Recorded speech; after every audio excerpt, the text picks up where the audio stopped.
শাবান মাস আসলে, রজব মাস আসলে সাহাবারা কি করতেন আসুন আমরা দেখি কিভাবে তারা রমাদানকে ওয়েলকাম জানাতেন। আমার প্রিয় ভাইরা, এই কোরআন নাজিল হয়েছে এই রমাদান আল মুবারক, এই বরকতময় মাসে। তাই আমাদের উচিত এই মাসে আসন্ন যে রমাদান আল মুবারক, এই রমাদানে কোরআনের সাথে নিজেদের সম্পর্ককে বাড়ানো। আমরা কি আসন্ন রমাদানে কোরআনের সাথে আমাদের অ্যাটাচমেন্ট, সম্পর্ক বাড়াতে চাই? চান সবাই? আল্লাহ তাআলা ইরশাদ করছেন, শাহরু রমাদানাল্লাযী উনজিলা ফীহিল কুরআনু হুদাল লিন্নাস ওয়া বাইয়িনাতিম মিনাল হুদা ওয়াল ফুরকান। আল্লাহ বলেন, রমাদান এমন একটা মাস যে মাসে কোরআন নাজিল করা হয়েছে। আর এই কোরআন হচ্ছে বিশ্ব মানবের জন্য পথ নির্দেশিকা, হেদায়েতের সুস্পষ্ট বর্ণনা এবং সত্য মিথ্যা পৃথক করার আসমানি মানদণ্ড রূপে জামিনে আমাদের জন্য কোরআন নাজিল করেছে কে? আওয়াজ করে বলেন তো, আল্লাহর নাজিল করা এই কোরআনে কোনো ভুল আছে? সবাই বলেন নাই। সবাই বললে এতটুকু আওয়াজ হয় আমি বিশ্বাস করি না। গলা ছেড়ে দিয়ে বলেন, আল্লাহর নাজিল করা এই সর্বশেষ আসমানি কিতাব আল কোরআনে কোনো ভুল আছে? সন্দেহ আছে? সংশয় আছে? বিয়ন্ডলেস, বাউন্ডলেস, বটমলেস, এমন কিতাব যেটা পড়ে গবেষণা করে এর তথ্য, উপাত্ত, ইনফরমেশন, লেসন নিয়ে শেষ করা যায় না। সুবহানাল্লাহ। আল্লাহ বলেন, এই কোরআনকে আমি রমাদানে নাজিল করেছি, যেটা বিশ্ব মানবের জন্য পথ নির্দেশিকা। এতে আছে হেদায়েতের সুস্পষ্ট বর্ণনা আর সত্য মিথ্যা পার্থক্য করার মানদণ্ড, কোনটা সত্য কোনটা মিথ্যা এটা কোরআন দিয়ে ডিফারেন্সিয়েট করা যায়। কোরআন হচ্ছে ফুরকান, to differentiate between right and wrong. কোনটা সত্য কোনটা মিথ্যা, কোনটা ভুল কোনটা নির্ভুল, এটা কোরআন দিয়ে যাচাই করা যায়। চিল্লায় বলেন ঠিক কিনা? এজন্য এই কোরআন দিয়ে আমাদের জীবন সাজাতে হবে। কোরআন দিয়ে জীবন না সাজালে জীবন আলোকিত হয় না। কোরআন দিয়ে পরিবার না সাজালে পরিবার আলোকিত হয় না। কোরআন দিয়ে সমাজ না সাজালে সমাজটা শান্তিময় হয় না। শুধু দুর্নীতি দমন কমিশন দিয়ে দুর্নীতি বন্ধ করা যায় না। কোরআনের আইন বাস্তবায়ন করা ছাড়া এই সমাজ থেকে দুর্নীতি বন্ধ করা যাবে না। চিল্লায় বলো ঠিক কিনা? আপনি কি জানেন কোরআন নিয়ে কোন ফেরেশতা পৃথিবীতে এসেছিল? জানেন? ফেরেশতার নাম কি বলেন তো? জিবরিল আলাইহিস সালাম। একটু খেয়াল করে শুনেন, কান দুটো খরগোশের কানের মতো খাড়া করে আমার দিকে তাকান। সাইয়েদনা জিবরিল কোরআন নিয়ে এসেছেন, ফলে উনি হয়েছেন শ্রেষ্ঠ ফেরেশতা। বিশ্ব নবীর উপর কোরআন নাজিল হয়েছে, তাই তিনি হয়েছেন শ্রেষ্ঠ নবী। রমাদানে কোরআন নাজিল হয়েছে, তাই রমাদান হয়েছে শ্রেষ্ঠ মাস। কদরের রাতে কোরআন নাজিল হয়েছে, তাই কদর হয়েছে শ্রেষ্ঠ রাত। আমরাও যদি কোরআনের সাথে সম্পর্ক বাড়াই, আমাদের মর্যাদাও এরকম, আমাদেরকেও শ্রেষ্ঠ মানুষ বানায় দিবে কে? এজন্য কোরআনের সাথে সম্পর্ক বাড়াইতে রাজি আছেন তো? যারাই কোরআনের সাথে সম্পর্ক বাড়ায় এদের মর্যাদা বাড়ায় দেয় কে? দেখবেন আমাদের হাফেজে কোরআন, তারা ইন্টারন্যাশনাল কোরআন কম্পিটিশনে যে গোটা বিশ্বকে পেছনে ফেলে প্রথম পুরস্কার নিয়ে আসে। এত ছোট ছোট বাচ্চা, ও সমাজ বোঝে না, রাজনীতি বোঝে না, টাকা পয়সা বোঝে না, কিচ্ছু বোঝে না, কিন্তু গোটা বিশ্বে ওকে সম্মানের চেয়ারে আসীন করেছে কে? এই কোরআনের সাথে লাগলে আল্লাহ তাআলা সম্মান বাড়িয়ে দেয়। আমার প্রিয় ভাইয়েরা, আসুন আমরা আলোচনার শুরুতেই শপথ নেই যে আসন্ন রমাদানে আমরা কোরআনের সাথে নিজেদের সম্পর্ককে মজবুত করব ইনশাআল্লাহ। সবাই বলুন ইনশাআল্লাহ। শাবান মাস আসলে, রজব মাস আসলে সাহাবারা কি করতেন আসুন আমরা দেখি কিভাবে তারা রমাদানকে ওয়েলকাম জানাতেন। রজব শাবান আসলেই ওনারা রমাদান পর্যন্ত পৌঁছার আকুতি, আগ্রহ আর ফরিয়াদ আল্লাহর কাছে জানাতেন আর বলতেন, ইয়া আল্লাহ, রমজান পর্যন্ত আমাদের হায়াত বাড়িয়ে দাও। আল্লাহুম্মা বাল্লিগনা রমাদান। আল্লাহ তুমি রমজান পর্যন্ত আমাদের পৌঁছে দাও। আল্লাহুম্মা বারিক লানা ফি রজব ওয়া শাবান ওয়া বাল্লিগনা রমাদান। আল্লাহ রজব শাবানে বরকত দাও, আল্লাহ রমজান পর্যন্ত তুমি আমাদেরকে পৌঁছে দাও। আওয়াজ করে পড়েন আমিন। গত বছর অনেকের সাথে আমরা একসাথে রমাদান কাটিয়েছি, তাদের অনেকে দুনিয়াতে এখন বেঁচে নাই, এরকম আছে না নাই? আচ্ছা, এই বছর যদি খুশনসিব হয় আমাদের, আমরা যদি পাই, আগামী বছরও যে রমাদান আমরা পাবো কোনো গ্যারান্টি আছে? তাহলে আসুন আমরা ভেবে নেই, হতে পারে this Ramadan could be the last and final Ramadan in our life. হতে পারে এই রমাদানই হতে পারে আমার জীবনের শেষ রমাদান। ঠিক কিনা বলেন? তাই আসুন আমরা আল্লাহর কাছে দোয়া করি, আল্লাহুম্মা বাল্লিগনা রমাদান। আল্লাহ, তুমি রমাদান পর্যন্ত আমাদেরকে পৌঁছে দাও। আওয়াজ করে পড়েন আমিন। ইবনু রাজব আল হাম্বালি লাতাইফুল মাআরিফের মধ্যে লিখেছেন, সাহাবারা ওনারা রমাদান কেন্দ্রিক, আমাদের সালাফ সালফে সালিহিনরা রমাদান কেন্দ্রিক জীবন কাটাতেন। ওনারা রমজান আসার 6 মাস আগে আল্লাহর কাছে দোয়া করতেন, আল্লাহ রমজান পর্যন্ত পৌঁছে দাও। রমজান চলে যাওয়ার পরে বাকি 6 মাস আল্লাহর কাছে দোয়া করতেন, আল্লাহ এই রমাদানে যে ইবাদত করেছি এই ইবাদতগুলো তুমি কবুল করে নাও। সুবহানাল্লাহ। তাহলে পুরো বছর রমাদান কেন্দ্রিক জীবন। রমজান আসার আগে 6 মাস দোয়া করতো, আল্লাহ আমরা যেন রমজান পাই। রমজান চলে যাওয়ার পরে বাকি 6 মাস বলতো, আল্লাহ রমজানে যে ইবাদত করেছি এগুলো তুমি কবুল করে নাও। সুবহানাল্লাহ। আবার এই শাবান মাসে আল্লাহর হাবিব সাল্লাল্লাহু আলাইহি ওয়াসাল্লাম সবচেয়ে বেশি রোজা রাখতেন। কানা ইয়াসুমু শাবানা কুল্লাহ, সবচেয়ে বেশি রোজা রাখতেন শাবান মাসে। ওয়া কানা ইয়াসুমু শাবানা ইল্লা কলিলা, শাবানের অল্প কয়েকদিন ছাড়া পুরো শাবানটাই বিশ্বনবী রোজা রাখতেন। সুবহানাল্লাহ পড়েন। এই শাবানে আপনারা রোজা রাখছেন তো? রাখছেন? আল্লাহ তুমি কবুল করো, আমরা সবাই পড়ি আমিন। এই শাবান শেষে আমাদের মধ্যে আগমন করবে রমাদান, এবং এই রমাদানুল মুবারক আল্লাহ তাআলা আমাদের জন্য সিয়াম ফরজ করেছেন। কি ফরজ করেছেন? তিনি সূরাতুল বাকারার 183 নম্বর আয়াতে ইরশাদ করছেন, রাব্বুল আলামিন বলেন, ইয়া আইয়ুহাল্লাযীনা আমানু কুতিবা আলাইকুমুস সিয়ামু কামা কুতিবা আলাল্লাযীনা মিন ক্বাবলিকুম লাআল্লাকুম তাত্তাকুন। আল্লাহ বলেন, ও বিশ্বাসীরা শোনো শোনো, জন্য সিয়ামকে ফরজ করা হয়েছে, ঠিক যেমন ভাবে তোমাদের পূর্ববর্তী উম্মতদের উপরও সিয়ামকে ফরজ করা হয়েছিল, লাআল্লাকুম তাত্তাকুন, যাতে করে তোমরা সবাই মুত্তাকি হতে পারো। সুবহানাল্লাহ বলেন। যাতে করে তোমরা আল্লাহ সচেতন হতে পারো। তাহলে সিয়ামকে, এই সামনে যে রমাদান আসতেছে আমার প্রিয় ভাইয়েরা, এই পুরো রমাদান ব্যাপী সিয়াম সাধন করা, সিয়াম পালন করাকে আমাদের জন্য ফরজ করে দিয়েছে কে? রমাদানের রোজা রাখার নফল নাকি? রমাদানে সিয়াম পালন করা কি নফল? সুন্নাত। তাহলে কি ফরজ? আওয়াজ করে বলেন, রমাদানের রোজা রাখা কি ফরজ? এটা শুধু আমাদের উপরই ফরজ না, আমাদের আগে যত জাতিগোষ্ঠী এই পৃথিবীতে এসছে সবার উপরে সিয়াম পালনকে ফরজ করেছে কে? সবার উপরে আল্লাহ তাআলা সিয়াম পালনকে ফরজ করেছিলেন। তবে ধরনটা ভিন্ন ছিল, এক এক জাতিগোষ্ঠীর জন্য এক এক ধরনের ছিল। আমাদের জন্য সিয়াম ফরজ টানা 1 মাস 30 দিন বা 29 দিন। কোন কোন উম্মতের উপর 30 দিন না, মাত্র 3টা রোজা ফরজ ছিল। কয়টা? আমাদের 1 মাস সিয়াম ফরজ। পূর্ববর্তী অনেক উম্মতের উপর 1 মাস ছিল না, 3টা ফরজ ছিল। কয়টা? প্রতি মাসের 13, 14, 15 ফরজ ছিল তাদের জন্য। কারো জন্য শুধু একটা, আশুরার রোজা। কোন কোন উম্মতের জন্য 10টা।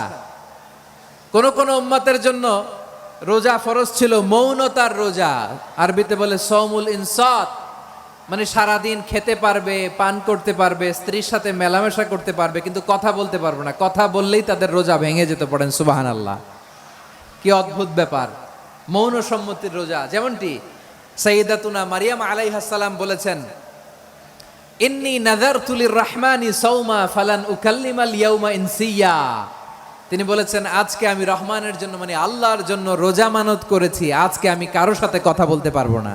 তো রোজা রাখলে কথা বলতে পারবে না কেন? কারণ ওই শরীয়তে রোজার বিধান ছিল সকাল থেকে সন্ধ্যা খেতে পারবেন, পান করতে পারবেন, কিন্তু কথা বলতে পারবেন না। কথা বললেই রোজা ভেঙে যেত। সুবহানাল্লাহ বলেন। তাহলে সব জাতিগোষ্ঠীর উপরে রোজা ফরজ ছিল, কিন্তু ধরনটা ভিন্ন ছিল। মজার ব্যাপার হচ্ছে, আপনি বর্তমানেও বিভিন্ন ধর্মের দিকে তাকান, বৌদ্ধ ধর্ম, হিন্দু ধর্ম, খ্রিস্ট ধর্ম, তাদের মধ্যেও রোজা আছে। ইংরেজরা, খ্রিস্টানরা এটাকে বলে ফাস্টিং। কি বলে? ফাস্টিং। আমাদের হিন্দু ভাইয়েরা বলে উপবাস। তারা কি বলে? উপবাস। আবার এখন আন্দোলনেরও একটা মাধ্যম হয়েছে এটা, না খেয়ে থাকা। এটারে বলে অনশন। এটারে কি বলে? অনশন ধর্মঘট, মানে আমাদের দাবি না মানলে আমরা খাবো না, রোজা রাখলাম, আছে না নাই? তারপরে আধুনিক বিজ্ঞান এটার একটা নাম দিয়েছে না খেয়ে থাকাকে, অটোফিজি। কি বলে? অটোফিজি। জাপানের এক চিকিৎসা বিজ্ঞানী এই অটোফিজির উপর গবেষণা করে সে নোবেল পেয়েছে। সুবহানাল্লাহ পড়বেন না? এজন্য আল্লাহ তাআলা আমাদের জন্য গোটা রমাদানে এই সিয়ামকে ফরজ করে দিয়েছেন। আওয়াজ করে বলেন আল্লাহু আকবার।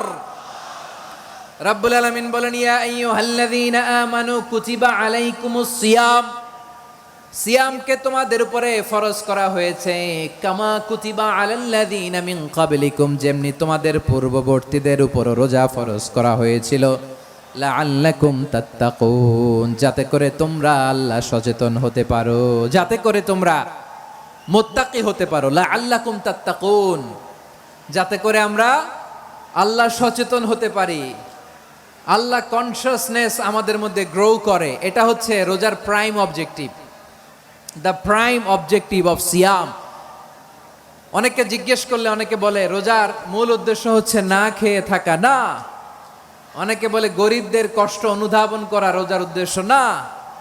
রোজার উদ্দেশ্য কি, সিয়াম পালনের উদ্দেশ্য কি, এটা আল্লাহ তাআলা স্পষ্ট এই আয়াতের পেছনে বলেছেন যে লাআল্লাকুম তাত্তাকুন, যাতে করে তোমরা আল্লাহ সচেতন হতে পারো, আল্লাহ ভীতি তোমাদের মধ্যে গ্রো করে, গড কনসিয়াসনেস, আল্লাহ কনসিয়াসনেস, আল্লাহ সচেতনতা যেন বাড়ে, দ্য সেন্স অফ অ্যাকাউন্টেবিলিটি, আল্লাহর সুপ্রিম কোর্টের কাঠগড়া এই দুনিয়াতে আমি যাই করলাম তার সবকিছু যে পাই টু পাই হিসাব দিতে হবে, এই sense, to enhance the sense that what ever we do Allah is watching me. আপনি যাই করেন কেউ দেখে না, কিন্তু দেখে কে? শুরুতেই তো জিজ্ঞেস করেছিলাম যে কেউ যেটা দেখে না সেটা দেখেন কে? কেউ যেটা শোনে না সেটা শোনেন কে? এর নাম হচ্ছে লাআল্লাকুম তাত্তাকুন, যাতে করে তোমরা আল্লাহ সচেতন হতে পারো, আল্লাহ ভীরু হতে পারো। দুনিয়ার কেউ দেখে না, কিন্তু আল্লাহ দেখে। এটাই রোজার মূল শিক্ষা। আমার প্রিয় ভাইরা, আপনি লুকিয়ে লুকিয়ে ঘরের ভেতরে অন্যায় করেছেন, পাপ করেছেন, আপনার বাবা দেখে নাই, মা দেখে নাই, স্ত্রী দেখে নাই, কিন্তু দেখেছে কে? আল্লাহর চোখ ফাঁকি দেয়া যায়? আচ্ছা বুঝে থাকলে বলেন তো, সিসি ক্যামেরার চোখ ফাঁকি দেয়া যায় কি যায় না? পুলিশের চোখ, র্যাবের চোখ, বিমানবন্দরে কাস্টমস অফিসারের চোখ, কিন্তু আমার আল্লাহর চোখ? সবাই বলেন আল্লাহর চোখ ফাঁকি দেয়া যায়? এই সেন্সটা নিয়ে আসা নিজের মধ্যে, আমি what ever I do Allah is watching me, যাই করি আল্লাহ দেখে। লাআল্লাকুম তাত্তাকুন। রমাদানের রোজা, ইফতারি, সিয়াম, ইবাদত সব কিছুর মধ্য দিয়ে আপনাকে খেয়াল করতে হবে যে লাআল্লাকুম তাত্তাকুন এই স্ট্যান্ডার্ড এটা অ্যাচিভ হচ্ছে কিনা আমাদের, যাতে করে তোমরা মুত্তাকি হতে পারো, আল্লাহ ভীরু হতে পারো। তাকওয়া, এটা হচ্ছে the essence of Islam. What is তাকওয়া? তাকওয়া মানে কি? তাকওয়ার সংজ্ঞা অনেকে অনেকভাবে দিয়েছেন। আমি সরাসরি সাহাবাদের কাছ থেকে একটা সংজ্ঞা আপনাদের শোনাচ্ছি। ওমরে ফারুক রাদিয়াল্লাহু তাআলা আনহু উবাই ইবনে কাব রাদিয়াল্লাহু তাআলা আনহুকে জিজ্ঞেস করেছিলেন, ইয়া উবাই মা হুয়া তাকওয়া, হে উবাই তাকওয়া কি? তাকওয়া কাকে বলে? উবাই ইবনে কাব তিনি প্রশ্নের উত্তর না দিয়ে উনিও আবার প্রশ্ন ছুড়লেন। তিনি বললেন, ইয়া আমির আল মুমিনিন, আমা সালাকতা তরিকান যা শাউক, আপনি কি কাঁটাযুক্ত রাস্তা দিয়ে মরুভূমিতে কখনো হেঁটেছেন? যে রাস্তার চারদিকে ক্যাকটাস, গুলমলতার কাঁটা, হেঁটেছেন? ওমরে ফারুক বললেন, নাম হেঁটেছি। বালা, হেঁটেছি। কাইফা আমিলতা, কিভাবে হেঁটেছেন?